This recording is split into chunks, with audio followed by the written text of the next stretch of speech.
From a cyber strike to a potential violent strike.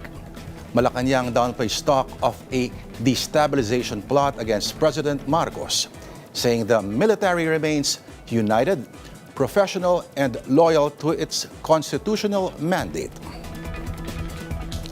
And as the political landscape continues to shift, new survey results are adding fresh questions to an already heated race.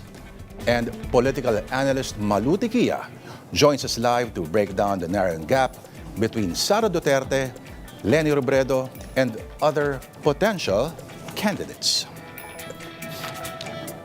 Good evening, you're watching Political Beat. I'm Lourdes Vera.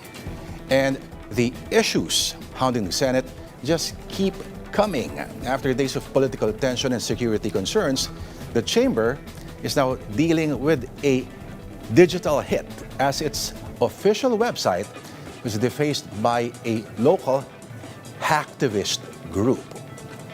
But what message are they trying to send?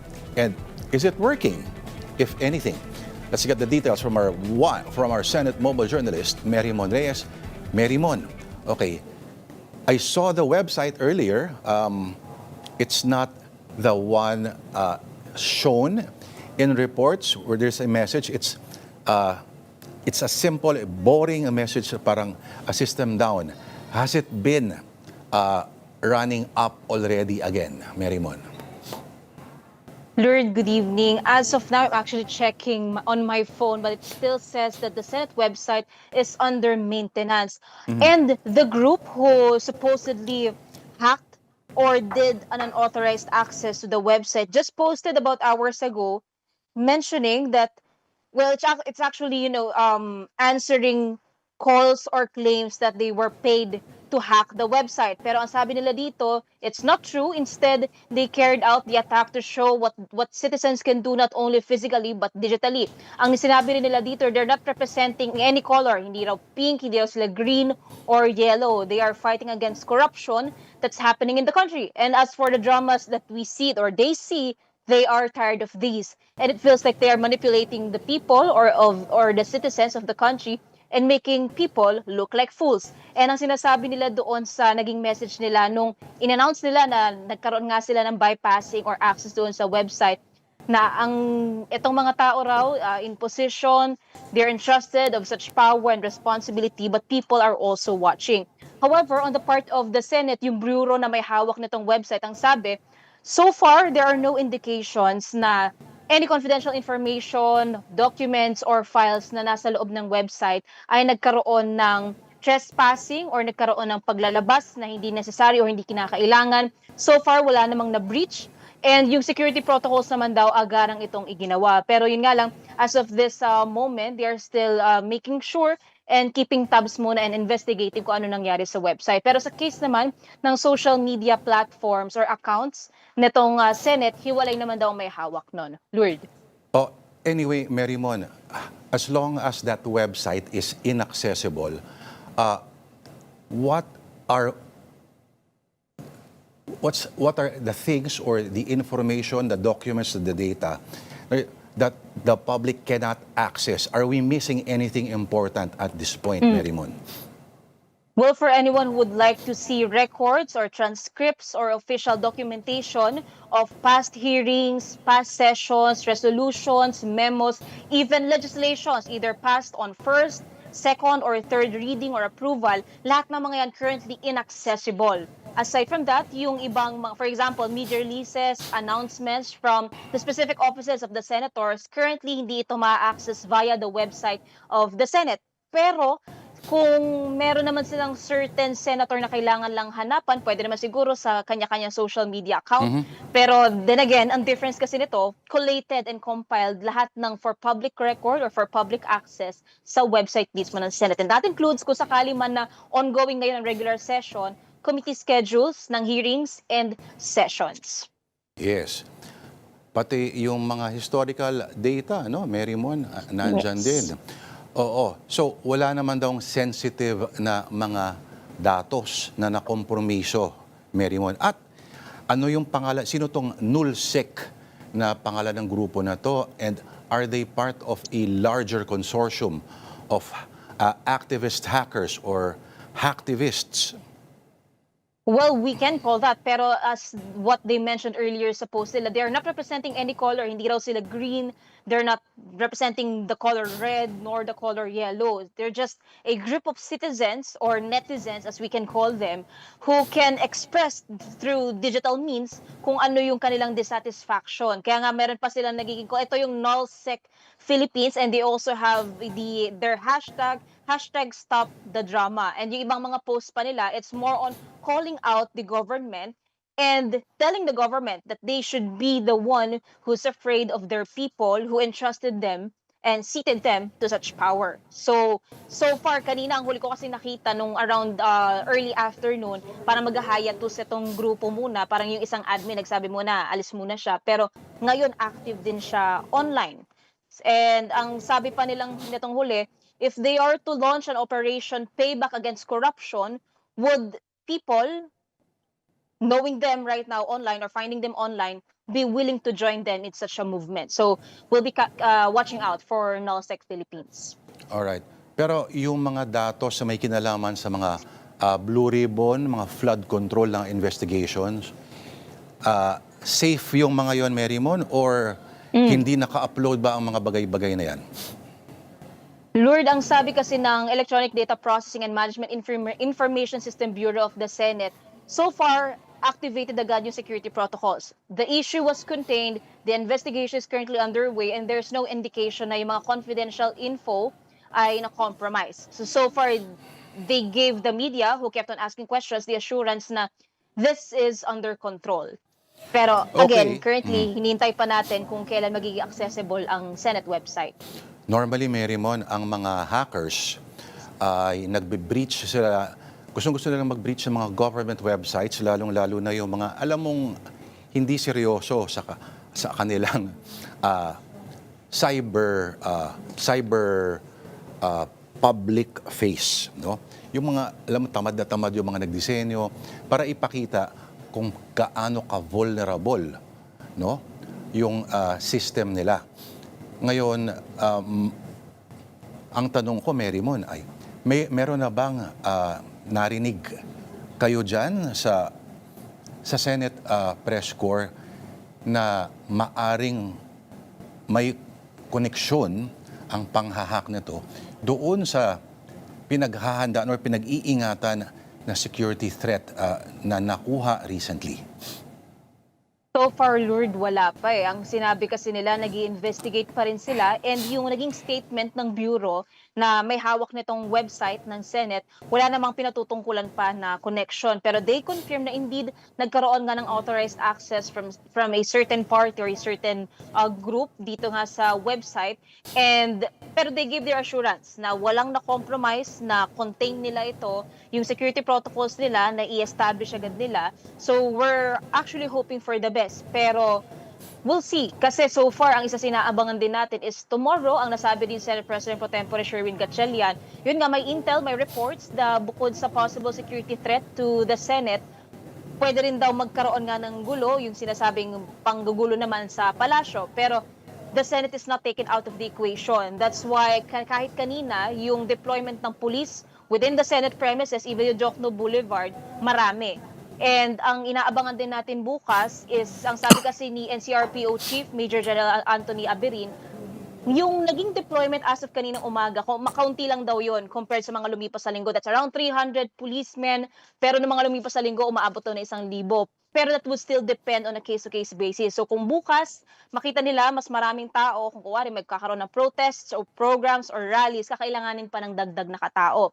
Pero so far, ang sinasabi dito from on the police side, they're taking everything with serious attention. Yung sinasabing threat, kung post man daw yan sa social media, kung galing daw yan sa intel, kung saan man daw maaaring manggaling, sineseryoso daw nila ito. Kaya sinisiguro nila na kung sakali bukas magkaroon ng mga programa around the area, well, magkakaroon talaga ng deployment ng mga police. Pero so far, hindi pa pwedeng pumasok sa loob ng Senate premises. Marymon, okay, may narinig ako na may patawag daw ang Cayetano Block sa bukas ng umaga, yung 18 daw na ex-Marina bagmen ay madadagdagan pa raw ng 14. Totoo ba yun? Eto, Lord, yung sinabi kasi ni Attorney Levy Baligod, nung dumating sila sa Senate, same day na ginagawa yung Blue Ribbon Consultative Meeting ni Senator Erwin Tulfo na magsasubmit sila ng names kay Senator Pia Cayetano and kay Senator Alan Peter Cayetano, yung supposed Gatchalian bloc who's leading their own version of a Blue Ribbon Committee hearing, an additional list of names pa. 14 nito na bagmen and former uniformed men and ex-employees na naman ni dating ako Bicol Party List Representative Zaldico. And ang sabi dito ni Atty. Baligod, they are also ready to testify. Ready daw magsalita ang mga ito at maaari raw silang imbitahan sa pagdinig ng Blue Ribbon. Pero for now, wala pa kasing schedule ang Blue Ribbon Committee ni Senator Tulfo. Yung supposed quote-unquote hearing ni Senator Dati Marcoleta, yung subcommittee supposedly nung Gatchalian-led na Blue Ribbon quote-unquote hearing, dapat today meron silang schedule. Pero dahil their taker precedence muna yung pag-aabot ng tulong dahil nga sa lindol sa Mindanao, hindi tuloy yung pagdinig today. So we're gonna wait tomorrow or the coming days kung ano ang magiging plano nitong Gatchalian-led bloc. So sino-sino yung mga senador na pumunta sa Gensan at sa ibang bahagi ng Mindanao at natuloy ba yung plano na magkalap ng kanilang mga salaries at i-donate para paraan ng pagtulong? Yeah. Yes, both from the minority and majority blocks, parehong nagpapaabot na sila and ongoing yung pagpapaabot nila ng tulong sa Mindanao. So for example, on the case of the majority, sina Senator Sherwin Gatchalian, Erwin Tulfo, JB Ejercito, and Senator Mig Zubiri, pumunta sila sa Sarangani Province, sa Gensan, naglibot sila, and they donated na or nag-turn over sila ng 2.5 million pesos in cash plus yung mga rice sacks na kakailanganin pa para sa yung pantawid gutom, sa recovery, yung pagbabangon muli nitong mga apektado nga at biktima ng lindol. And ito yung sinasabi nilang promise nila na members from the majority bloc, they are willing and are planning, which they did, to donate a month worth of their salaries. So on the side naman of the minority, sina Senator Alan Peter Cayetano, nandun din, nagpadala din kanilang team. Si Senator Bongo pumunta rin, bumisita rin sa Gensan at sa Sarangani. And so far, tuloy-tuloy naman daw yung kanilang pagtitingin pa. Plus, yung pag-evaluate, ang sabi ni Senator Gatchalian, sa possible expenses, katitingnan nila dito yung supplemental budget, which they could possibly tap para makatulong pa sa recovery sa Mindanao. Kailangan lang daw muna nilang i-assess talaga yung pera or yung gastusin para sa pagbangon muli ng mga taga Mindanao. Lord.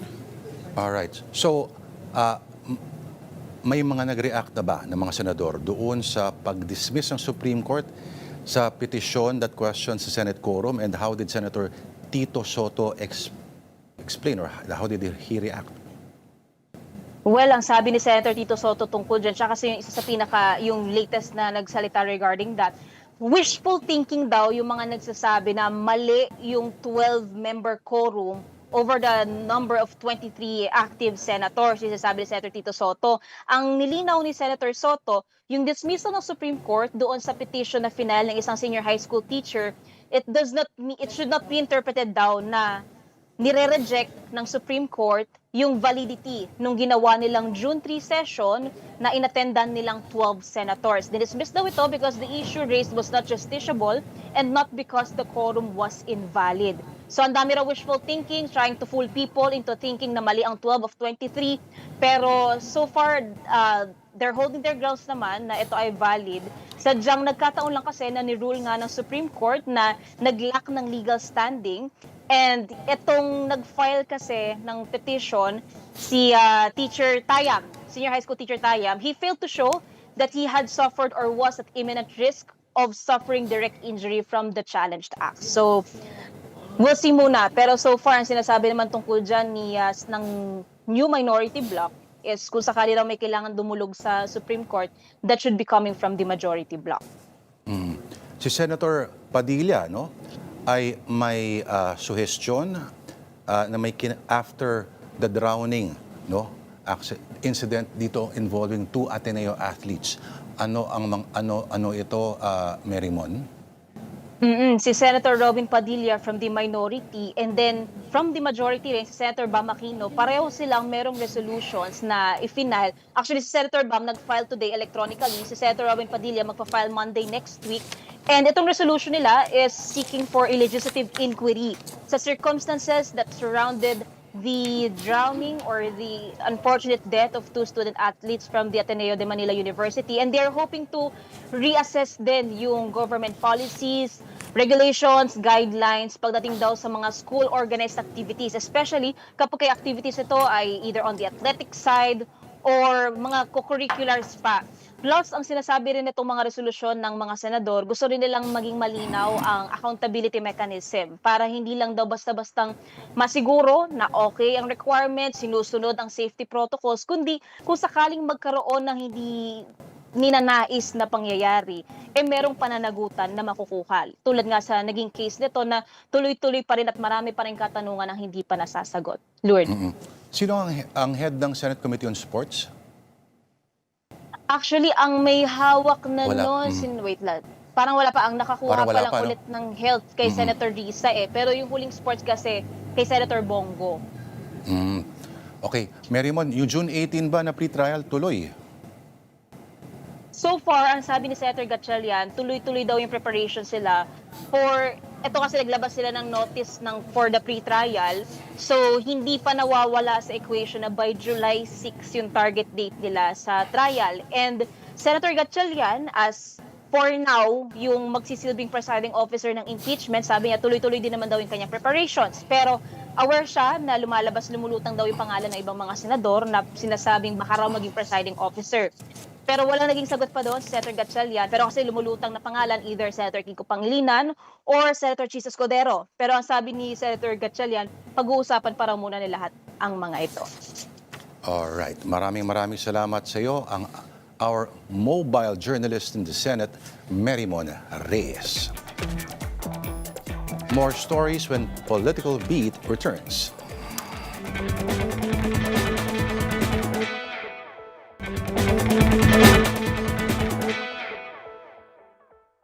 Manila.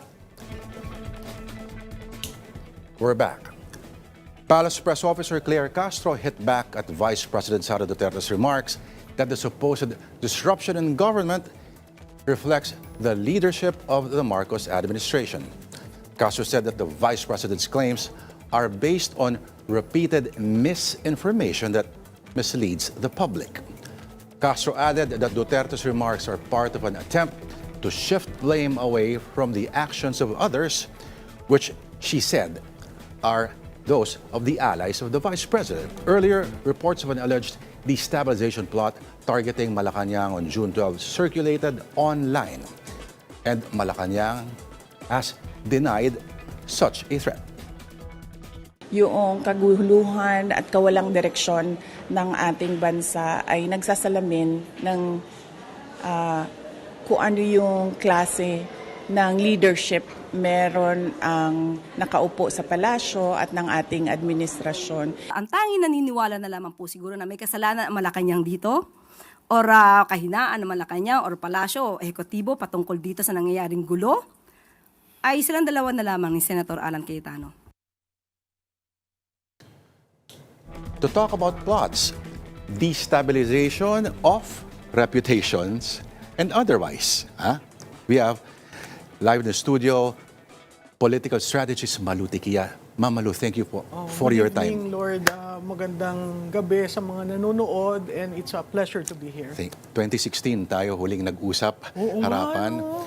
Ganun katagal. Iba pa yata yung inaakala natin mananalo ng presidente noon. Parang. Pero meron pa ako ng USB.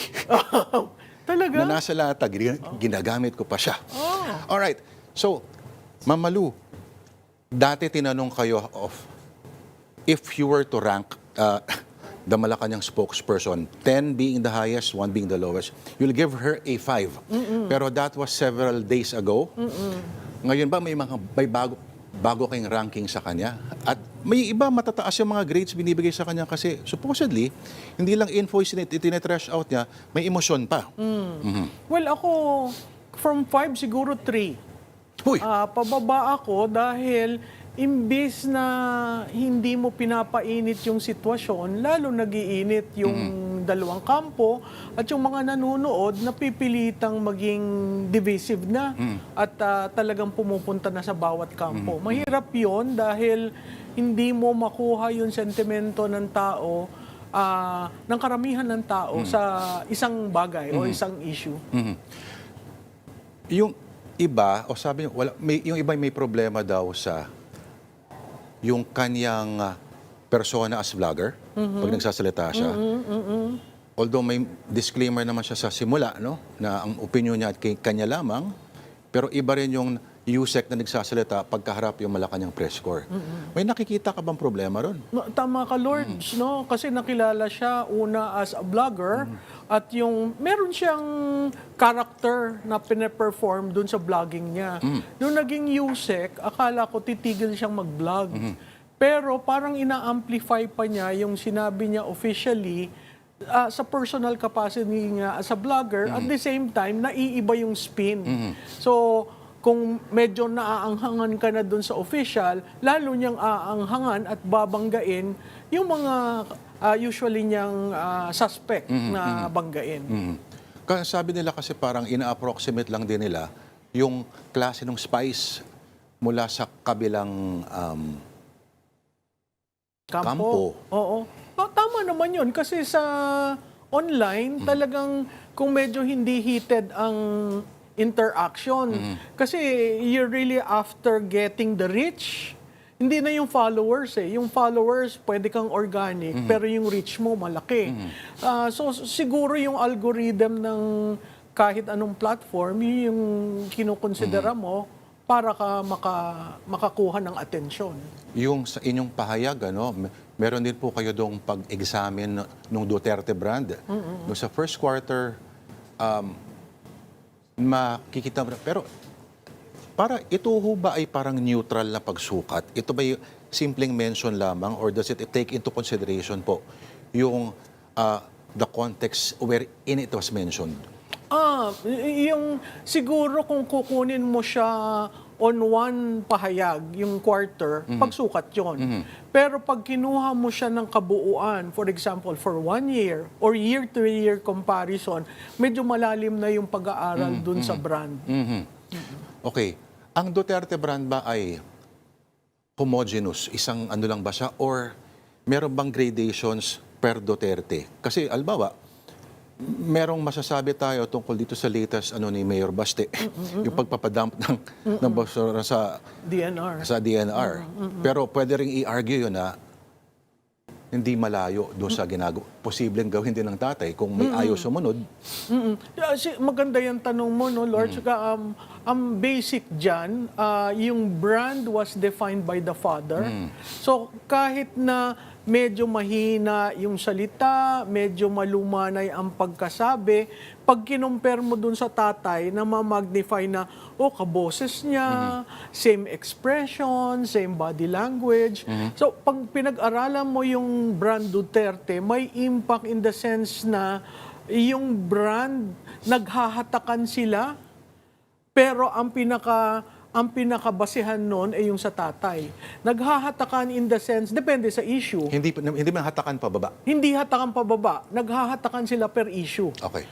Tapos, kung titingnan natin yung brand na Duterte sa ICC at yung brand ni Vice Presidente sa impeachment, dahil sa kagustuhang sumagot, sa kagustuhan ano ba talaga ang totoo, minsan naghahatakan. Pero pag tiningnan mo yung nangyari sa HOR, yung nangyari sa ICC, tumataas yun. Lalo na nung nagsalita si Kaufman at nung yung mga tao na mismo ang nagtingin dun kay Madriaga, sa SALN, sa AMLAC, makikita mo humahatak. So parang may direct correlation yung tatay, yung Vice Presidente at ngayon si Baste. Kasi si Baste, ang parang nag-e-echo na sounding like the father. Oo, yung matigas, nagmumura. May tattoo dito, nagchuchewing gum habang nag-speech. Oo, di ba? Yung mannerisms niya, yun ang ibang nababasa kong komento, isara mo ang mata mo, parang naririnig mo daw si Tatay Digong. Kaya sabi ko, oh, okay. So clear yung brand ng Tatay Digong. Yung brand ng mga anak, to a certain degree, tinitingnan, may factors ba na katulad sa tatay? Kung si BP, nakita natin yung Hindi siya yung ganyan. sinasabi, nag-nuclear meltdown, and then biglang tahimik, and then biglang malumanay. No? Makikita natin yung adjustments na nangyayari kasi babae siya, una. Pangalawa, meron tayong mga elements ng brand Duterte na mahirap makita sa babae.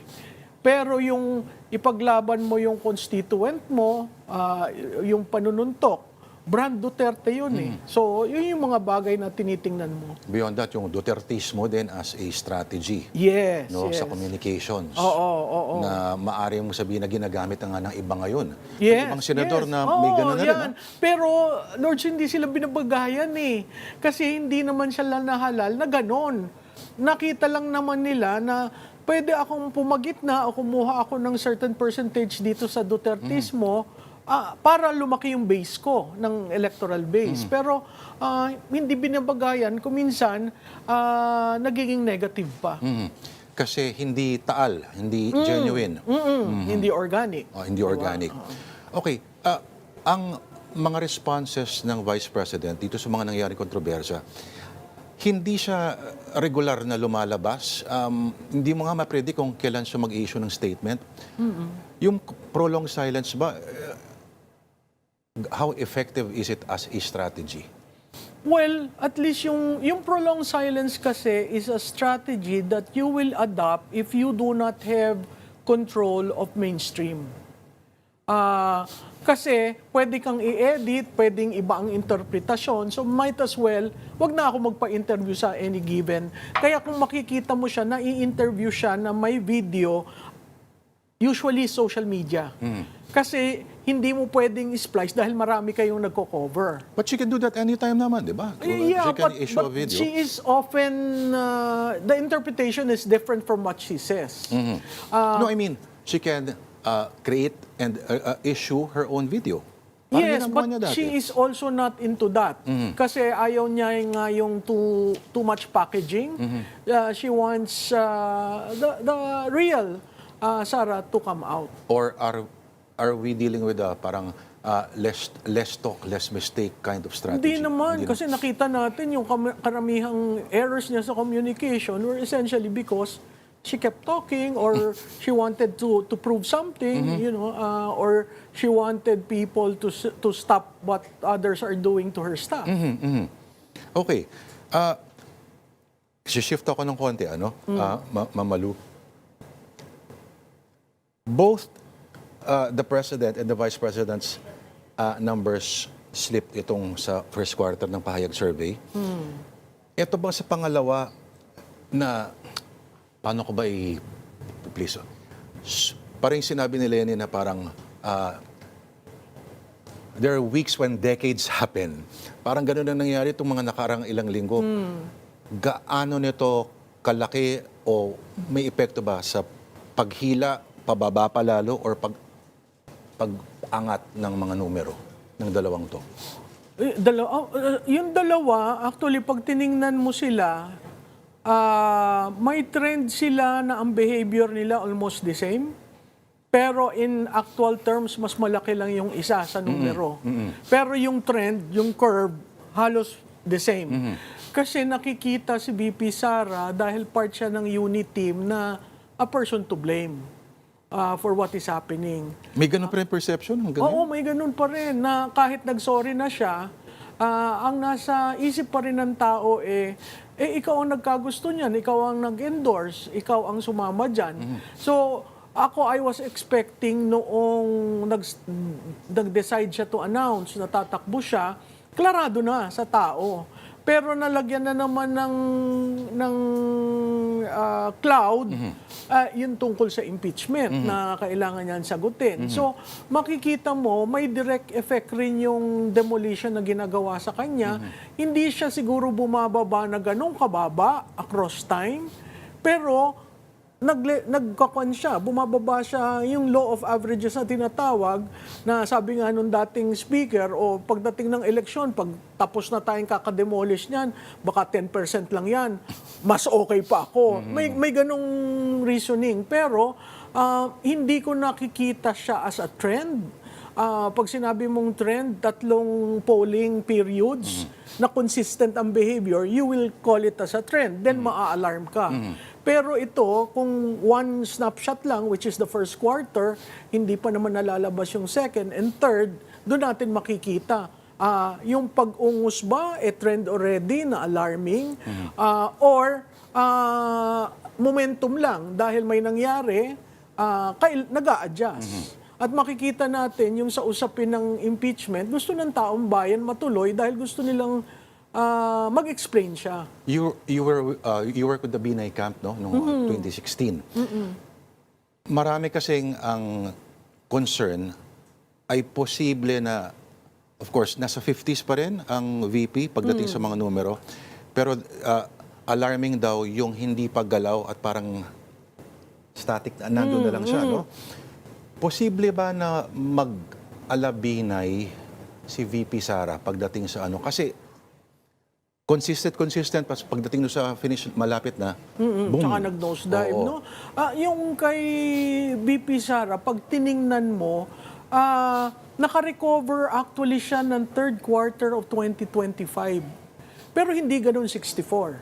Naka-recover siya by, I think, more than the margin of error. Tapos, biglang bumaba na naman. So, yung pagbaba niya for so long as hindi bumaba sa 35%, or yung worst case scenario sa 30%, okay lang yun kasi madaling makarecover. At saka katulad nga ng sinabi ko, pag nag-plateau ka ng 2 readings, ang Kabahan ka na. next reading, pababa ka.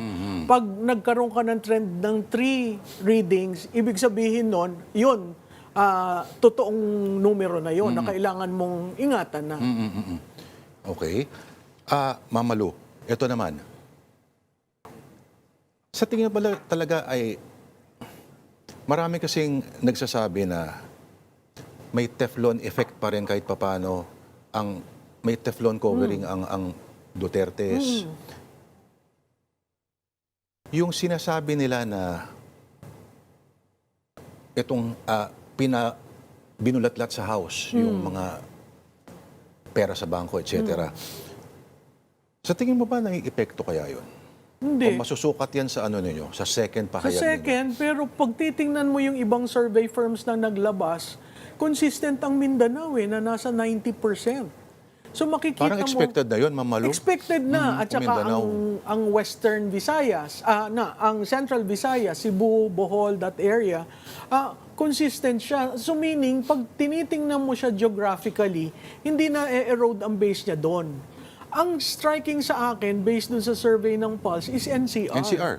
Biglang mas maraming in favor sa kanya. Dati, negative yan, at most, nagpapantay lang. Pero, depende siguro dun sa tinetest na kalaban, kaya ganun ang behavior. Nagulat ako na, I don't know if it's Pulse or SWS now, I forget. Lamang pa siya sa NCR. Yes, na, yes. Pro-impeachment. Yes. Okay, pero kagulat-gulat yun na normally stronghold ng Visayas ng mga ano. Oo. Okay, Mama Lu. So, just to, Opo, sorry. just to, about Luzon. Luzon will be the battleground for 2028. Not Mindanao, not Visayas. It's Luzon. And to a large extent where you see some erosion or not picking up, it's in South Luzon. Okay. Which includes Bicol and Calabarzon. Ang Yun nga, gusto ko Calabarzon is tanong not... yan. Bakit ang sinasabi kasi nila, ang bagong Metro Manila ngayon ay yung Calabarzon na kasi in terms of population, demographics. Mega Manila. Oo, sabagay. Kasama pa rin sa bilang po yun. Malaking role ng NCR sa Luzon kasi media center siya. Opo. So, technically, na-e-echo sa ibang lugar. I see. Okay, Mama Lu, ang opinion ninyo na nababali-balita na ang posibleng mag-preside sa impeachment ay si Chis Escudero. Oo, nagulat rin ako doon kasi may nagsabi sa akin, Una, nagulat ako dun sa resolution na napasa ng Gatchalian-led na in-author ni Senator Subiri, kung saan sinabi nila the majority will decide on who will be the presiding officer, which is contrary to our Constitution. The Constitution says the presiding officer for the President and all other positions is Chief Justice. Justice. Vice President is Senate President.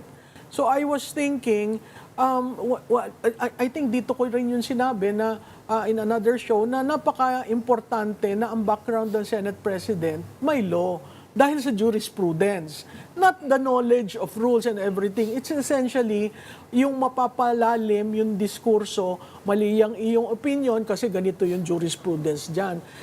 Tapos nagulat ako na may ganong resolution na na-approve ka agad that would allow whoever is the majority to name the Senate, the presiding officer. And it turns out part of the agreement with Senator Escudero to cross is the ability to be the presiding officer. Hindi ba magandang balita yan para sa supposedly pro-Sara camp?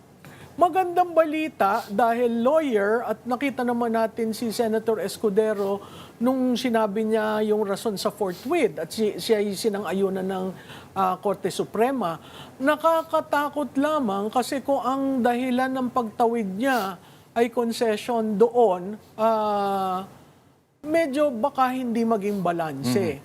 Pero ako ay humahawak pa rin doon sa punto na 16 ang votes needed to convict. As far as I'm concerned, until today, the 16 is very hard to come up Yung with. sinulat ninyo sa column ninyo recently, yung carrot and stick Oo. na sitwasyon, sa tingin nyo ho ba yung stick na part nito ay mag-work? Oo, nag-work. Kasi nakita naman natin. Plus yung ano pa, para makaabot do sa sinasabing numbers that needed. Parang hindi sa tingin ko unless filean nila ng kaso kasi si Senator Jinggoy, si Senator Cheese, si Senator Bato, kung filean si Senator Go, kung filean si Senator Marcoleta, 'di ba? Si Senator Padilla. Oh, 6 na yan. Tapos kung ang sasabihin nila, kasi kaya nagiging issue yung majority na 11 kasi hindi nila binilang yung 2. Hindi naman sila resigned, hindi naman sila namatay. In fact, nandun pa yung 2. Why are you dropping them off? So if you consider that as an example, and there are 6 senators that will be Pero one, paano yun? Pababalikin si Bato? ay si Bato naman nasa right to... So, Kasi may mandate ka mo. Pero may mandate. paano magbo-vote yun? Via Ouija board? Hindi, sa tingin ko, dahil hindi pumasa yan, dadating siya sa session hall at magboboto siya. Yan ang interesting. Yun ang interesting. Kaya ang body ngayon of interest sa media is really the Senate. Mamalu, nagkaroon ng security threat recently ang Senado. Tayo lang naman nag-uusap dito. Meron ho ba kayong nababali-balitaan na may mas malaki pang mga pagkilos? Kasi, well, si Senator Lacson na mismo nagsabi na may mga rumblings na raw among the ranks of the military. Sa tingin ko, Lourdes, yung rumblings, nandyan yan hanggat hindi naaayos yung AFP, yung promotions, yung role ng Board of Generals. At saka yung role ng Secretary of DND sa mga appointments. Pag yan naayos, sa tingin ko walang rumblings. Pangalawa, may rumblings kasi merong mga bagay-bagay na ayaw ipresenta sa publiko eh. Katulad na lang yung Brave 18, tapos itong Brave 14 at yung Brave 7. Hindi ko sinasang-ayunan lahat ng sinasabi nila, pero yung puntong ilabas mo dyan at pag-usapan at malaman natin na madali mo mapagsama-sama ngayon ng circumstantial evidence eh. So yun, kailangan mapag-usapan. Yun, kailangan dalhin mo sa public.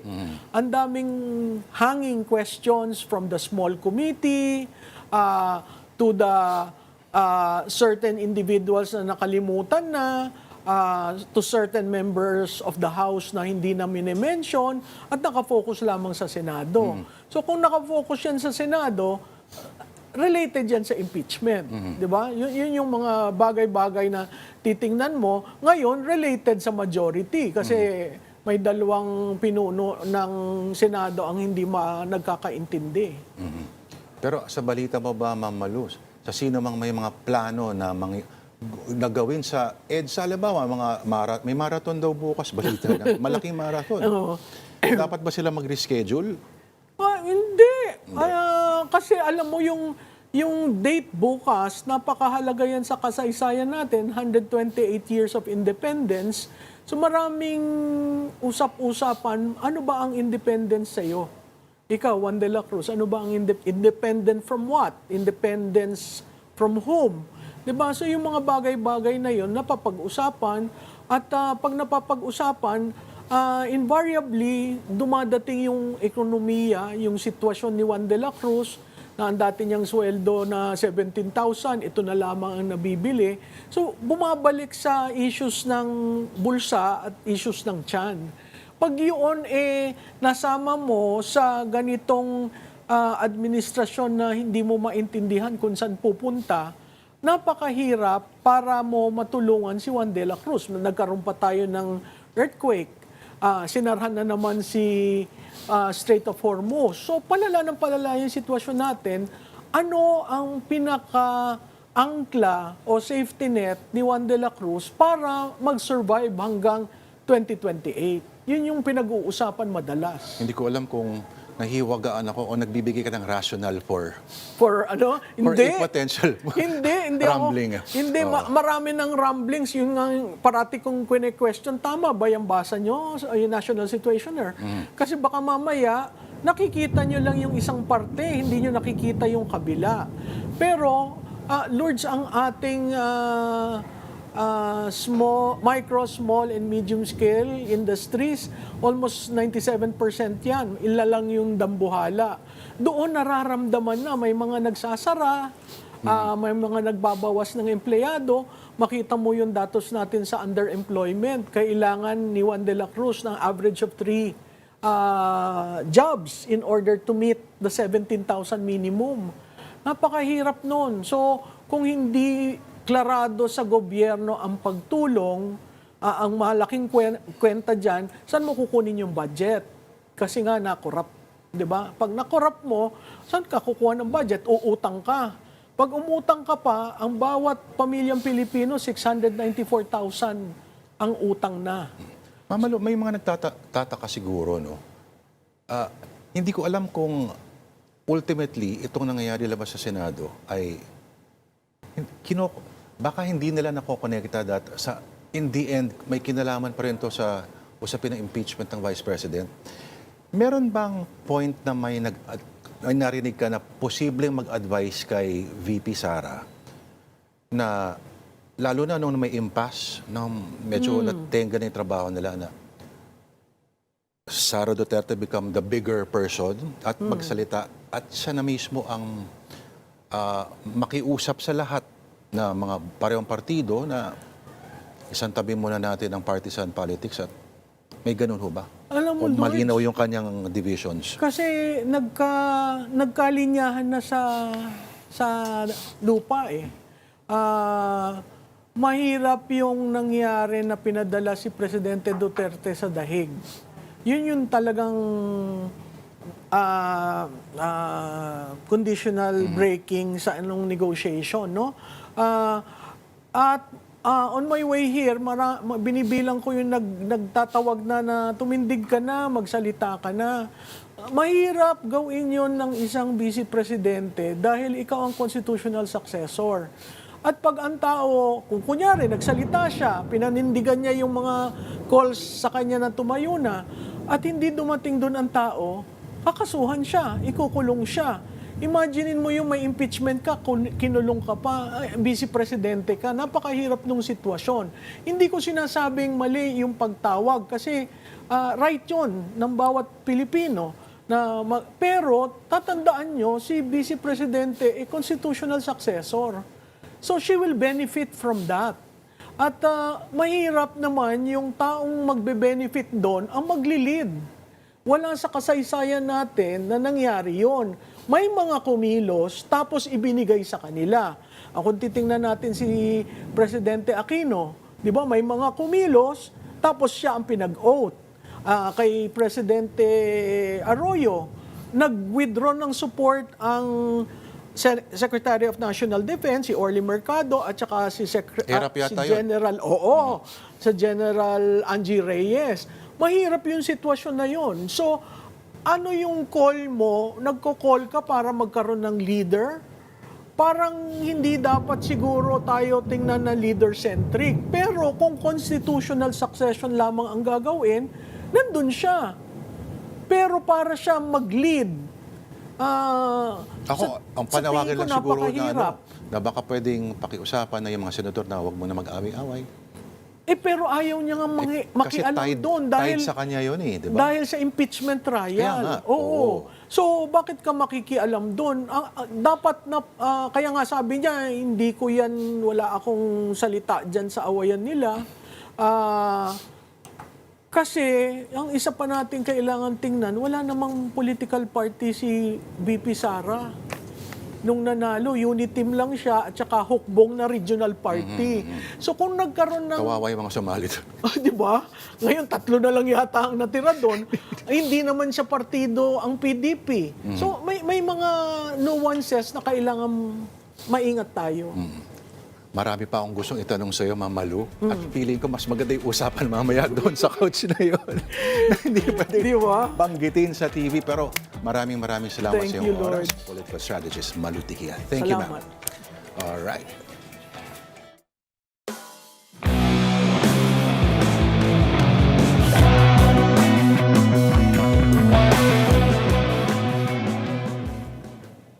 Yesterday, June 10, marks the 30th anniversary of the signing of the Comprehensive Agrarian Reform Law of 1988, the state's ambitious attempt to redistribute land and redress centuries of inequality. When the law was enacted in 88, it sought to answer a question that had plagued the country since the Spanish era. Who should own the land? Agrarian reform in the Philippines is the political equivalent of a family reunion where everyone agrees that the inheritance should be divided equally, provided somebody else's share is divided first. And for more than a century, the country has attempted to transfer land from those who own a lot of it to those who do the actual sweating. The result has been a magnificent bureaucratic pageant of lawyers, surveyors, politicians, economists, activists, and the occasional farmer. On paper, it stood among the most ambitious social engineering attempts in Philippine history. Yet, a land title, while powerful, is not a magic seed. Millions of hectares have indeed been distributed. This is the good news. The bad news is that a land title does not come free with ownership, productivity, credit, irrigation, roads, machinery, markets, and common sense. In some places, farmers gained possession of their fields, but remained constrained by the same forces that had long kept them poor. So bad that in 2022, government had to sign a new law that condoned the debts of 600,000 beneficiaries. But eventually, landlords discovered that lawyers could be cultivated more profitably than rice. Government agencies discovered that paperwork grows faster than sugarcane. Politicians discovered that peasants vote. Still, almost 40 years later, the law endures because of a truth that refuses to go away. Democracy is impossible when opportunity is concentrated in a few hands. Agrarian reform may not have solved rural poverty, but it may never fully satisfy either its champions or its critics. But it changed forever the idea that those who till the soil should remain strangers to the land beneath their feet. It's because agrarian reform remains the country's favorite unfinished sentence. Noble in intention, expensive in its execution, and perpetually waiting for the next administration to supply the period. In February of this year, in front of farmer beneficiaries in Agusan del Sur, President Marcos Jr. vowed to complete the agrarian reform program by the year 2028. Some might say that he must be sniffing something that also grows out of the soil. But allow me to say something about today's date, June 11. June 11, today marks the anniversaries of the Supreme Court, the Ombudsman, the Sandigan Bayan, and the designation of Malacanang as the official residence of the nation's chief executive. The span of 48 hours from June 10 to June 11 sweeps through nearly the entire machinery of government. Viewed together, these anniversaries read like a compact history of the Republic. First comes the dream of a more equitable society. Then come the institutions needed to pursue that dream. Restrain those who misuse and discipline those who abuse. If June 10 is about who should own the land, June 11 is about who should wield authority and under what rules. And you know what? The sequence is almost poetic. That may be the hidden lesson of these back-to-back anniversaries. Nations endure through a perpetual argument between power and restraint. The palace governs, the court interprets, the ombudsman investigates, the Sandigan Bayan judges, and somewhere beyond the walls stands the farmer, waiting for the fruits of the promises made in his name. And that is the political beat this Thursday, the 11th of June. I am Lourdes de Vera. Enjoy the rest of your evening.